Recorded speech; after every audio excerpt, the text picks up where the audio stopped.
What's up everybody, my good name is Archibald. Maidha kama kawaida kama dawa sasa kuambia mbele ni salama kwa sababu hakika mbele ni salama. Ladies and gentlemen, welcome back to yet another episode of BMW Live Show. Maze niko maeneo fulani, of course nimetembea nikapatana na one of the biggest content creators. Na bado piga story na yeye tujue alianza comedy lini, nini ilimuinspire kuanza comedy, na mambo yake ya ndani na mambo yake personal tujue namna gani. Ile kitu hujawahi jua kumhusu ni leo.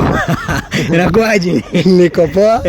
Sina maneno, utulivu tu wa weather. Nasema tunasikizia mvua. Mimi ndio Dano Black. Yes. Mimi ni content creator. Na pia nataka kufanya muziki. Kwa wale mnafuatilia hii story, mkuwe ready kwa kila kitu. So nimefurahia kupatana na nyinyi.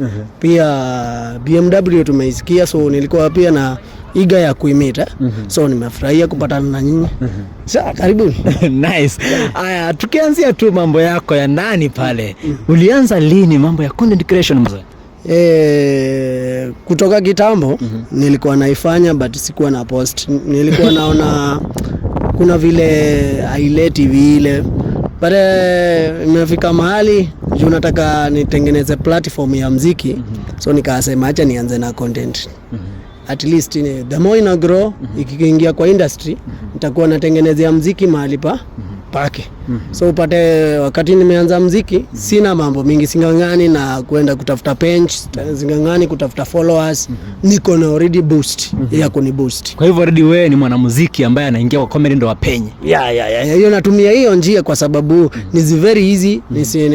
You do some crazy things. People think umepangawa ama uko sawa. But that move, mtu amekuona leo, mwingine atatamani kukuona kesho. Hiyo ndio njia natumia. Naona kweli umeanzia comedy na videos pale TikTok na mitandao zingine, unafanya kazi safi. Labda familia ama watu wa nyumbani wanaichukuliaje kuona wewe unafanya vitu kama hizo, zinakaa kama umepagawa? Kuna watu wananiuliza maswali, kuna watu wananipigia simu, but nawaambia in the real market hatuwezi peleka reality kwa social media. Kuna ile maisha ya social media na kuna ile maisha naishi kivyangu. So sija change ile kitu nafanya tu content na life is song. Familia wanakuambiaje? Wananinguzia kuniambia hii ni mbaya, hii ni nzuri. So through that lazima upate hiyo push, na unajua hiyo inanipea motisha kuwa kuna watu wangu pia wananiangalia.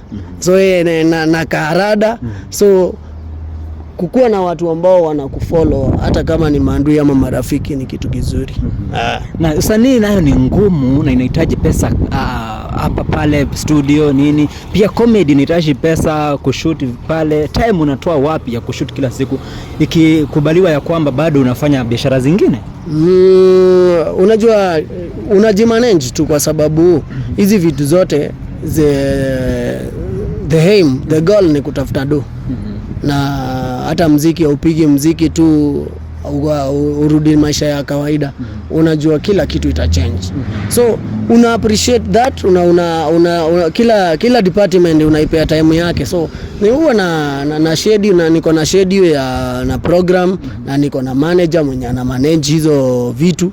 So it is not hard ku manage the accounts.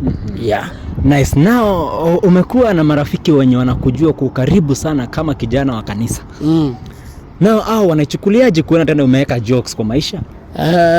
Ni kawaida. Unajua even hata wakati nimekuwa hata sijaacha Mungu, hata wakati niko church, kila mtu anataka kukaa karibu na mimi because sitakaa tu normal. Yani sijawahi kaa the normal, like mimi si mkulu.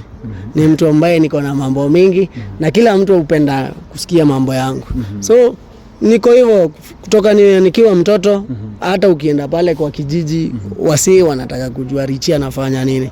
Hiyo ni kawaida. So kila department kuna vile itakuchukulia. Aidha marafiki ama watu wa church ama parents, kila mtu kuna vile ana view. Baada hiyo hainiambii nisimamishe vitu nafanya, kwa sababu hizi vitu nimekalia chini nikagumza, nikaenda mpaka kwa industry, nikaongea na wasee wangu, kawaambia tufanye hii kitu juu tunatafuta hii ili tufanye hii. So the goal ni nini tunataka hapo mbele.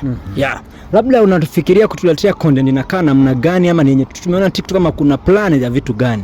Kuna plan ya vitu map. Hii saa hii tunatengeneza ground. Tunatafuta tu followers. Tunatafuta vile tutaanza kupenya kwa social media. But there is something good coming. Very powerful, very interesting, very fun. Ni kitu itakuwa kila mtu atakutaka kuscroll aione. Kila mtu ataulizia. Even the president, even the viongozi mpaka wa opposition kama Ricky G, so naweza tamani pia aone hizo vitu. So najua maybe watu wanaulizana sana, but tulieni, something good inakuja. Tukiingia kwa maisha yako personal kidogo, hatujaona kwa mtandao umeposta hata mtu wako ama msichana huko karibu naye, ama basi kijana unatupangiaje? Lakini mambo na mapenzi, unajua mambo na mapenzi niliwaambia juzi. Mambo na mapenzi ni vitu ambao ni nyumba ile ni nyumba ambao au uingii ukiambia watu niko na mtu wangu. Uliza kina Diamond, kina Harmonizer, wakati walishow hapo watu wao, nini inaendelea? Kumaintain wife na uko kwa social media is not easy, si kwa kila msee. But kama huyo kama mambo na mapenzi, mimi huwa naiweka kando wakati naingia social media, kwa sababu kuna vitu nataka kuboost wife ama mrembo wangu ama msichana ule atakuwa anaitanishwa na mimi, akiona ataanza kusema ai udem hii form ni gani? So hiyo maswali na avoid aje? Mimi nacheza flat. Kwa social media hakuna mtu naeka feelings na yeye, maana najua